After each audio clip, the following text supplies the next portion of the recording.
Baik, alhamdulillah, kita tengok sikit persediaan kita. Ikhwah dan rahmat Allah Subhanahu wa taala sekalian, perlu kita buat beberapa persediaan dalam masa seminggu ini agar Ramadan ini adalah Ramadan yang terbaik dalam hidup kita, dan kita tak pasti yang akan datang itu adalah milik kita lagi. Dan oleh itu, antara persediaan yang perlu kita lihat, yang pertama sekali ialah kita muhasabah balik diri kita, segi akidah, segi kepercayaan dan segi keyakinan kita kepada Allah dan juga kepada agama yang dibawa oleh Nabi sallallahu alaihi wasallam ini, iaitu kita semak balik akidah kita, kepercayaan kita. Itu yang penting, yang utama. Kerana apa? Kerana akidah yang benar, akidah yang jelas ini adalah asas kepada penerimaan ibadah kita. Jadi kadang-kadang kita merasa, ataupun di kalangan masyarakat dia merasakan dia sudah melakukan ibadah itu sebaik mungkin, macam puasa dia sudah melakukan sebaik mungkin, tapi tidak nampak hasil kebaikan daripada ibadah itu, daripada perlakuannya, daripada akhlaknya dan semua sekali. Kerana apa? Rupanya ibadah itu ditolak oleh Allah Subhanahu wa taala. Kerana apa? Kerana ada padanya unsur-unsur syirik yang masih lagi berlaku dalam dirinya. Di ikhwah di rahmat Allah Subhanahu wa taala sekalian, Allah Subhanahu wa taala berfirman dalam surah Ar-Ra'd, surah Ar-Ra'd, A'udzubillahi minasyaitonir rajim. Lahu da'watul haqq. Lahu da'watul haqq. Bagi Allah Subhanahu wa taala itu hak untuk menerima permintaan-permintaan. Wallazina yad'una min duni la yastajibuna lahum bi syai'in. Barang siapa dari kalangan mereka ataupun orang-orang yang memohon, berdoa atau meminta selain daripada Allah Subhanahu wa taala, la yastajibuna lahum bi syai'in, mereka tidak dapat apa-apa daripada mereka yang minta itu. Maksudnya kalau dia memohon daripada Allah Subhanahu wa taala, dia tak akan dapat apa-apa. Lalu Allah berikan perumpamaan, illa kabasiti kaffai, seumpama orang yang menghulurkan tangan ilal ma, ke dalam air, liyabluga fahu, untuk air itu sampai ke mulutnya. Di perumpamaan ini disebut dalam Ibnu Katsir rahimahullah, sebagaimana kalau seorang itu hulur air di dalam bekas dan air itu tidak sampai ke tangannya, maka macam mana air itu nak sampai ke mulutnya. Di perumpamaan orang yang memohon selain pada Allah Subhanahu wa taala itu, mana tidak dapat apa-apa manfaat daripada permohonan permintaannya itu. Dan akhir sekali Allah Subhanahu wa taala menyebut, wama du'aul kafirina illa fi dhalal, dan tidaklah permintaan permohonan ataupun ibadah orang-orang kafir itu melainkan sia-sia belaka.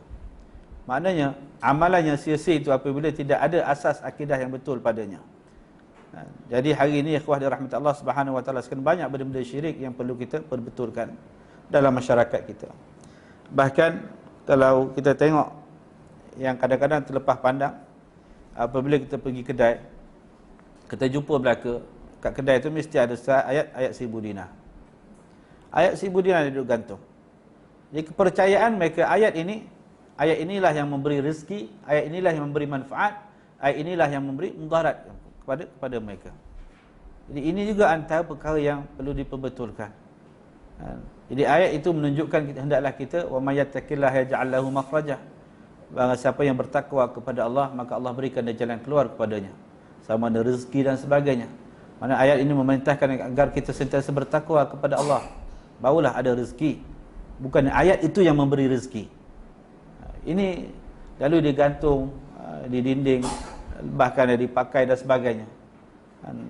Dan kalau kita pergi kaunter sekalipun, belakang kaunter tu ada ayat tersebut, yang orang jaga kaunter aurat pun tak tutup. Ini macam mana? Ini benda-benda kepercayaan begini perlu diperbetulkan dalam menghadapi ibadah yang besar, atau ibadah puasa ini.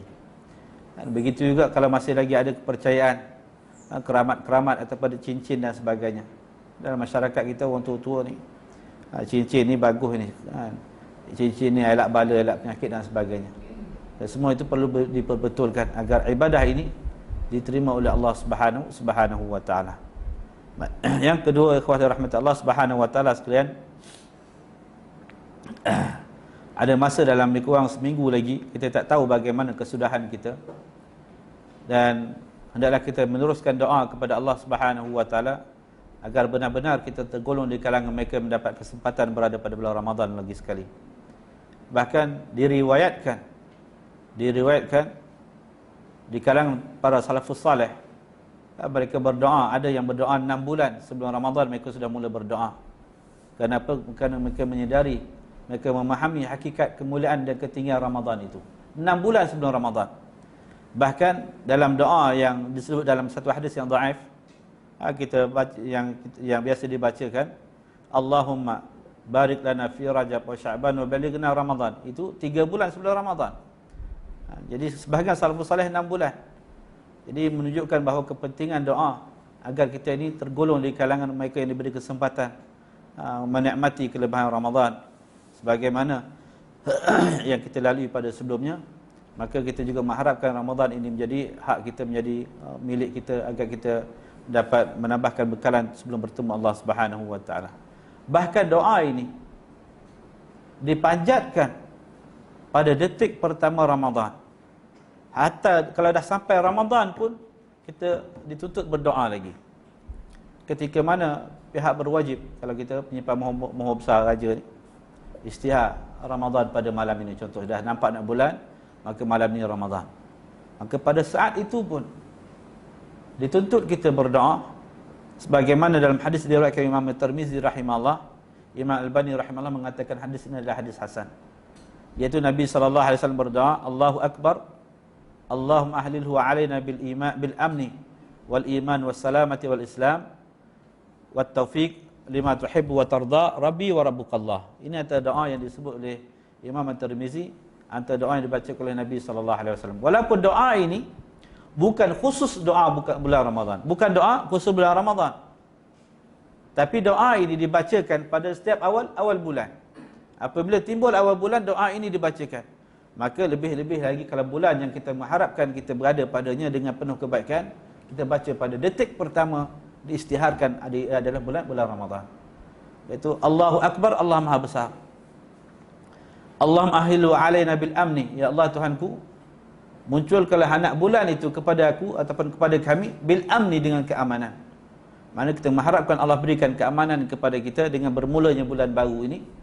Kerana apa? Perjalanan kita sepanjang bulan, sepanjang 30 hari akan datang ini, kita mengharapkan berada dalam keamanan. Maka dengan keamanan dapat kita melaksanakan ibadah dengan sebaik mungkin. Kita boleh bayangkan bagaimana sahabat ikhwah kita dalam negara yang kata yang huru-hara, yang tidak tenteram, bagaimana sukar dan susahnya mereka melakukan ibadah ini. Maka dalam doa ini mengharapkan agar Allah berikan keamanan, ketenteraman dalam tempat kita, dalam negeri kita, agar kita dapat melaksanakan ibadah itu dengan keamanan dan kesejahteraan. Apabila disebut dalam doa itu, Allahumma hillu alaina bil amni, ya Allah timbulkanlah, munculkan anak bulan ini kepada kami dengan penuh keamanan. Wal iman, dan tetapkan keimanan kepada kami, tidak goyah. Kerana keimanan itu adalah asas kepada penerimaan ibadah sebagaimana kita sebut. Jadi sebagaimana dalam hadis yang kita baca, man sama Ramadan imanan, maka Ramadan yang kita lakukan dengan puasa itu untuk diterima oleh Allah Subhanahu wa taala, asasnya ialah keimanan. Agar iman itu kekal bersama kita bermula pada awal bulan ini sampai akhir. Kerana kita nak melakukan banyak amal khairat. Amal khairat itu diletakkan atas keimanan kepada Allah Subhanahu wa taala. Wassalamati wal Islam, dan juga keselamatan dan Islam. Wat taufiq lima tuhibbu wa tardah, dan juga diberikan taufik dengan apa yang kau redai, dan juga lima tuhibbu wa tardah, dan juga petunjuk kepada apa yang kau sukai dan yang kau redai, ya Allah. Ikhwah dirahmati Allah Subhanahu wa taala sekalian, Al-Imam Ibnu Qayyim rahimahullah, dia ada menyebut bahawa ibadah kita itu, ibadah kepada Allah Subhanahu wa taala ini dengan beberapa bahagian, beberapa kategori. Satunya ibadah yang kita lakukan dan mendapat keredaan Allah Subhanahu wa taala, ini paling tinggi. Satu jenis ibadah yang dilakukan, dia hanya mendapat ganjaran pahala, tapi belum tentu mendapat keredaan Allah Subhanahu wa taala. Baik, kemudian yang ketiga, ibadah yang dilakukan dia hanya mendapat pelepasan tanggungjawab semata-mata. Iaitu dia lakukan ibadah, dia tak dapat pahala, jauh lagi keredaan Allah Subhanahu wa taala, tapi segi tanggungjawab dia lepas. Maknanya sekadar sah saja amalan dia, ibadah dia itu, tapi tak ada pahala, tak ada apa. Maka dalam doa kita minta apa? Minta Allah berikan taufik kepada kita agar kita melakukan amalan ibadah itu. Dengan amalan ibadah ini kita mendapat kecintaan Allah Subhanahu wa taala dan mendapat keredaan Allah Subhanahu wa taala. Bukan sekadar kita lakukan dengan melepaskan tanggungjawab, tak kena qada cukuplah. Bukan begitu. Kita lakukan dengan rangka mendapat redha Allah Subhanahu wa taala. Akhir sekali kita melihat disebut oleh Nabi sallallahu alaihi wasallam dalam hadis ini, Rabbi wa rabbukallah. Tuhan aku dan Tuhan kamu ialah Allah Subhanahu wa taala. Merujuk kepada siapa? Merujuk kepada anak bulan tersebut. Bahawa ketika mana nampak anak bulan itu, pada awal bulan Nabi kata, Allah mahilhu alaina. Ya Allah Tuhanku, munculkanlah anak bulan itu kepada kami dengan keamanan, keimanan, keselamatan dan Islam, dan juga berikanlah taufik kepada kami untuk dapat keredaan-Mu dan kecintaan-Mu. Rabbi wa rabbukallah. Tuhanmu dan Tuhan aku adalah Allah Subhanahu wa taala. Bermakna walaupun ketika itu Nabi menunjukkan kepada hilal, bukanlah Nabi penyembah hilal atau penyembah anak bulan itu. Nabi putuskan dan mengatakan bahawa Rabbi wa rabbukallah, Tuhan aku dan Tuhanmu adalah Allah Subhanahu wa taala. Itu asas kepada keyakinan yang menjadi kepada asas ibadah kita. Dan apa kita lakukan kerana Allah Subhanahu wa taala. Dan yang ketiga, ikhwah dirahmati Allah Subhanahu wa taala sekalian, hendaklah kita dengan masa yang ada ini kita kuatkan keazaman dan niat yang bersungguh-sungguh untuk melakukan ibadah puasa masa akan datang dengan lebih baik dan lebih sempurna daripada sebelumnya. Maknanya kita sebelum ketibaran Ramadan ini pacakkan niat, tanamkan niat bahawa Ramadan ini aku nak lakukan yang lebih baik, sama ada dari segi puasanya, segi qiyamnya, segi sedekahnya dan sebagainya, nak lebih baik daripada yang lepas. Maka kita lihat apa pentingnya niat ini. Kita tak lakukan lagi tapi kita sudah pacak niat itu. Kita sudah tanam niat itu, apa pentingnya kepada kita. Ikhwah dirahmati Allah Subhanahu wa taala sekalian. Kita pernah baca satu hadis dahulu bagaimana Nabi sallallahu alaihi wasallam menyebut kepada para sahabat ketika mana pulang daripada peperangan. Nabi kata di Madinah sana ada satu kaum, mana di kalangan di Madinah sana ada satu kelompok di kalangan sahabat juga. Tidaklah kamu semua yang bersama aku pada hari ini, pada saat ini, kata Nabi SAW, dengan makna hadis itu saya bacakan, saya sebut ini. Tidaklah kamu semua melalui ataupun menuruni satu lembah ataupun menaiki satu bukit, dan apa saja kesukaran yang kamu hadapi dan pahala kamu dapat daripada kesukaran itu, mereka di sana juga mendapatinya. Lalu para sahabat heran, bagaimana demikian? Maka Nabi menambah lagi, yang menghalang mereka bersama kamu ialah apa dia? Kerana keuzuran mereka, kerana orang kata kesukaran mereka ataupun kerana kesakitan mereka. Oleh itu mereka tidak dapat bersama kamu. Pada masa yang sama, pahala kamu ini juga mereka dapat. Kerana apa? Kerana kalau tidak kerana sakit mereka, tidak kerana uzur mereka akan keluar. Mereka ada niat nak keluar, tapi uzur itu yang menghalang mereka. Maka maknanya kena pacak niat dulu nak lakukan yang terbaik pada bulan ini, pada tahun ini dalam Ramadan. Qiyam kita, puasa kita, sedekah kita. Kenapa? Mana tahu pada 29, 28 Allah uji kita masuk buat. Azam kita itu Allah dah beri pahala. Mana tahu pada 28 Syaban ataupun 27 Syaban itu tiba-tiba Allah ambil kita. Niat kita lah Allah dah berikan pahala, ganjaran padanya. Maka kesempatan yang ada, jangan lupa pacak niat. Jangan lupa tanam niat dan lupa keazaman, letakkan keazaman yang kita nak lakukan yang terbaik daripada sebelumnya. Dengan itu, moga-moga Allah beri bantuan dan kekuatan kepada kita. Kita dapat lakukan yang terbaik pada masa sama, kita sudah mendapat apa yang Allah Subhanahu wa taala berikan daripada ganjaran yang kita niat, yang kita azamkan itu, insya-Allah. Seterusnya, ikhwah dirahmati Allah Subhanahu wa taala sekalian, yang terakhir akhirnya itu ada masa lebih kurang tak lama lagi dah ni, sama-samalah kita menambahkan ilmu dalam ibadah yang akan kita lakukan secara khusus sama ada Ramadan ataupun Qiyam itu, agar ibadah yang kita lakukan itu adalah ibadah berdasarkan ilmu dan berdasarkan kefahaman yang betul, maka yang memberikan keyakinan kepada kita dalam beribadah dan memberikan ketenangan dan juga kelapangan kepada kita selepas melakukan ibadah, kerana kita melakukan dengan betul dan benar berdasarkan ilmu yang kita pelajari dan kefahaman yang betul dan benar yang kita dapat daripada pengajian dan bacaan kita. Dan kita lihat hari ini dalam melakukan ibadah, ramai yang melakukan hanya sekadar rutin ataupun ikutan ataupun kebiasaan, tanpa memahami bahawa di sana ada perkara-perkara yang perlu dihindarkan, perkara yang perlu dijaga dan sebagainya. Kenapa? Kerana kurangnya ilmu mereka, kurangnya kefahaman mereka. Jadi kalau kita ambil contoh yang mudahnya, bagaimana bersahur dalam berpuasa itu sendiri pun macam-macam cara. Ada yang bersahur pukul 3, ada yang bersahur pukul 2, ada yang makan sesiap nak bersahur, malas nak bangun sebagainya. Ada yang mandang ringan perkara sahur ni, tak payah pun tak apa sebab dia kuat.